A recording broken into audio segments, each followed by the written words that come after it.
राम राम, बहुत स्वागत आप सभी का एक बार फिर से खंडवा डिफेंस फैक्ट पर। आज की इस वीडियो में हम लोग काफी ज्यादा महत्वपूर्ण मुद्दों को लेकर डिस्कस करेंगे, जो कि पूरी तरह से जुड़े हुए हैं भारत की अपकमिंग रफाल डील को लेकर, जो कि एमआरएफए के तहत भारत फ्रांस के बीच में गवर्नमेंट टू गवर्नमेंट होने जा रही है, जिसके तहत 114 की संख्या में multi role fighter jet Bharat की वायुसेना के लिए खरीदे जाएंगे। तो चलिए आगे डिस्कस करते हैं क्या खबर निकल कर आई है, इसके ऊपर मेरा क्या ओपिनियन है। आप सभी को डिटेल में कई सारी चीजें बताने जा रहा हूं। बस आपसे निवेदन रहेगा कि वीडियो को अंत तक देखते हुए चैनल को सब्सक्राइब जरूर कर दीजिएगा, और यार केवल 2 सेकंड्स का काम है, वीडियो को लाइक जरूर कीजिएगा। तो देखिए, खबर निकलकर सबसे पहले तो ये आ रही है कि भारत और फ्रांस के बीच में 114 जेट की खरीद के लिए 32 लाख करोड़ रुपयों का प्रस्ताव ऑलमोस्ट तैयार है, और इसे बिल्कुल अंतिम रूप दिया जा रहा है। जल्द ही फ्रांस के सामने एलओआर प्रस्तुत कर दिया जाएगा, यानी लेटर ऑफ रिकमेंडेशन, जिसके बाद फाइनल डील साइन किया जा सकेगा। तो कहने का मतलब, भारत और फ्रांस के बीच में रफाल डील को लेकर चीजें बहुत ही ज्यादा स्मूथली आगे बढ़ रही है, लेकिन बीच बीच में जिस तरह की खबरें निकल कर आ रही है वो थोड़ी सी व्याकुल कर देने वाली है। क्या ये खबरें सही भी है? देखिए, सबसे पहले तो भारत और फ्रांस की रफाल डील के बीच में सोर्स कोड को लेकर बहुत सारी प्रॉब्लम्स बीच में आई। बताया ये जा रहा था कि भारत की ये डिमांड है और फ्रांस के द्वारा इसे एक्सेप्ट नहीं किया जा रहा है। हम लोगों ने भी कई बार इसको लेकर चर्चा की और ये जाना कि देखिए, सोर्स कोड आपको ये दे ही नहीं सकते। हम ही अगर हमारे तेजस फाइटर जेट किसी को एक्सपोर्ट करें और वो अगर बदले में हमसे सोर्स कोड चाहे, तो क्या हम लोग दे सकते हैं? संभव ही नहीं है। इतने दशकों से हम लोगों ने तेजस के ऊपर काम किया, उसे इस लायक बनाया कि वो मॉडर्न वॉरफेयर का सामना कर सके, आपके देश की प्रोटेक्शन कर सके। क्या किसी एक डील के चलते आप उसका सब कुछ खरीदार के हाथों में यूं ही दे सकते हैं? जी बिल्कुल नहीं दे सकते। लेकिन यहाँ पर भारत की एक शर्त तो थी, और वो शर्त क्या थी कि हम लोग हमारा वेपन पैकेज इसके अंदर इस्तेमाल करेंगे और इसके इंडिजिनाइजेशन को लेकर भी आगे बढ़ेंगे। कहने का मतलब, जिस तरह से Su-30 MKI में देखते हैं कि भारत के द्वारा कोई भी एयर लॉन्च वेपन बनाया जाए, वो सबसे पहले Su-30 MKI में ही इंटीग्रेट होता है। उसकी टेस्टिंग वगैरह भी उसी में शुरू होती है।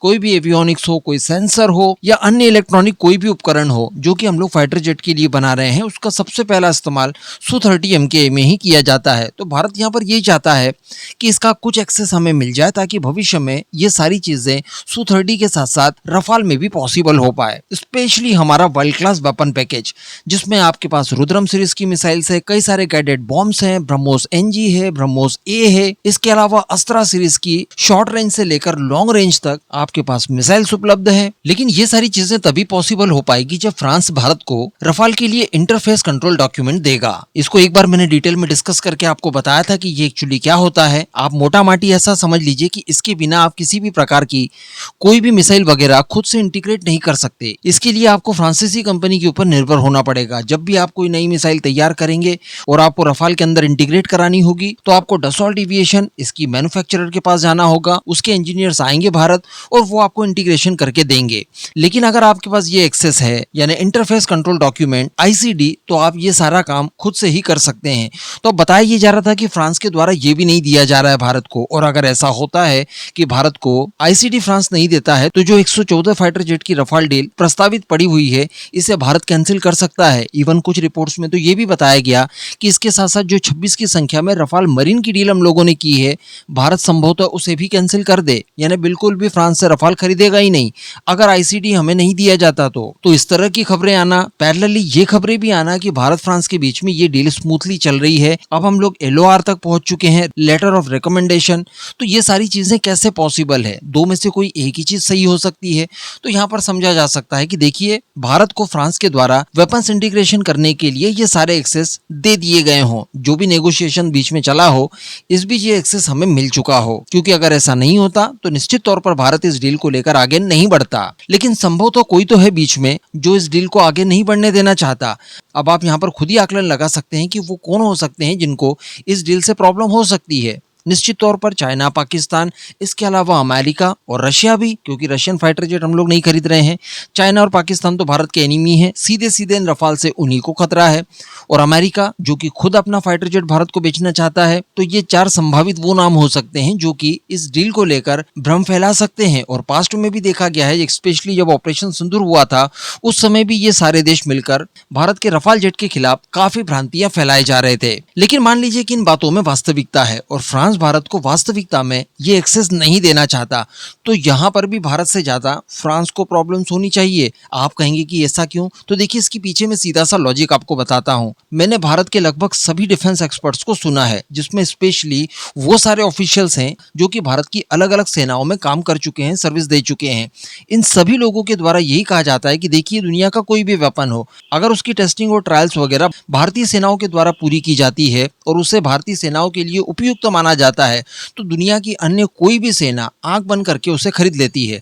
क्योंकि भारत की सेनाएं अलग अलग परिस्थिति में, इनके बहुत ही ज्यादा कठोर परिस्थितियों में टेस्ट एंड ट्रायल्स करती है। ऐसी परिस्थिति में ये उपयुक्त तो माना जाता है दुनिया के किसी भी क्षेत्र में इस्तेमाल करने के लिए, दुनिया की किसी भी सेना के खिलाफ इस्तेमाल करने के लिए। तभी आप लोगों ने देखा कि फ्रांस के राफेल काफी दशकों पहले से ही बनकर तैयार थे। कुछ एक दो देशों ने इसे खरीदा भी था, लेकिन वो रिस्पॉन्स वर्ल्ड वाइड इस फाइटर जेट को नहीं मिला था। लेकिन जैसे ही भारत की फोर्सेस के द्वारा 36 की संख्या में खरीदे जाते हैं, मानो फ्रांस के पास लाइन लग जाती है। फ्रांस के पास इतने ऑर्डर्स आज की तारीख में हैं कि वो उन्हें पूरा करने में भी सक्षम नहीं है, समय पर डिलीवर्ड तक नहीं कर सकता। और ये सारी चीजें इसी वजह से संभव हो पाई है क्योंकि भारत की वायुसेना के द्वारा इसे 36 की संख्या में खरीदा गया है।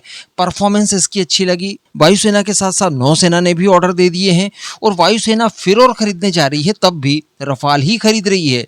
तो ये सारी चीजें रफाल की पीआर बहुत बड़े स्केल पर वर्ल्ड वाइड करने में सक्षम है। ऐसी परिस्थिति में दुनिया भर के देश इसकी ओर देख रहे हैं। लेकिन यहाँ पर हमें यह भी नहीं भूलना चाहिए कि रफाल की पीआर जैसे जैसे बढ़ेगी, इसके खरीदारों का नंबर्स जैसे जैसे बढ़ेगा, F-35 को सीधा सीधा इसका इम्पैक्ट झेलना पड़ेगा। और हम लोगों को देखने के लिए यही मिलता है कि जहां जहां पर भी F-35 खरीदने में कोई देश सक्षम नहीं रहा है, तो उसने सीधे रफाल की ओर ही देखा है। सबसे बड़ा एग्जांपल आप यूएई का देख लीजिए, जिसने 80 की संख्या में रफाल का ऑर्डर बताया जा रहा था कि प्लेस किया है। कारण यही था कि जो बाइडेन गवर्नमेंट के दौरान उन्हें F-35 देने से इनकार कर दिया था। लेकिन पिछले कुछ समय से ये चीजें भी हमें देखने सुनने के लिए मिल रही है कि रफाल के कुछ कस्टमर्स फ्रांस के हाथों से जा रहे हैं, जिसमें आप यूएई का ही नाम ले लीजिए। अब ऐसी परिस्थिति में मान लीजिए कि भारत हाथ खड़े कर देता है और फ्रांस से रफाल की डील आगे नहीं बढ़ाता है और कह देता है कि देखिए, हमें रफाल चाहिए ही नहीं। फिर आप सोचकर देखिए कि रफाल की पीआर के ऊपर कैसा इंपैक्ट पड़ सकता है। या फिर इसका एक और खतरनाक लॉजिक हो सकता है, जो कि मैंने आपको ऑपरेशन सिंदूर के दौरान भी बताया था। देखिए, रफाल कोई हम लोगों ने तो बनाया नहीं है। हम लोगों ने केवल 36 के नंबर्स में फ्रांस से खरीदकर इसका इस्तेमाल ऑपरेशन सिंदूर में पाकिस्तान के खिलाफ किया है। अब पाकिस्तान और उसके बाकी के सहयोगी देशों के द्वारा इतना ज्यादा दुष्प्रचार इन रफाल विमानों के खिलाफ किया है कि अगर भारत चाहे तो इसी कुप्रचार का इस्तेमाल करते हुए रफाल की पीआर मिट्टी में मिला सकता है। भारत कह देगा कि हमारा तो रफाल से कोई लेना देना नहीं है। ये जो बातें कही जा रही है कि ऑपरेशन सिंदूर में फ्रांसीसी रफाल के द्वारा अच्छा परफॉर्म करके नहीं दिखाया गया, अगर भारत बोल दे कि हाँ वाकई में इन्होंने अच्छा परफॉर्मेंस नहीं किया, बाद में हमें Su-30 MKI के ऊपर विश्वास जताना पड़ा और उसके द्वारा ही हम लोगों ने सारे ऑपरेशंस कंडक्ट किए।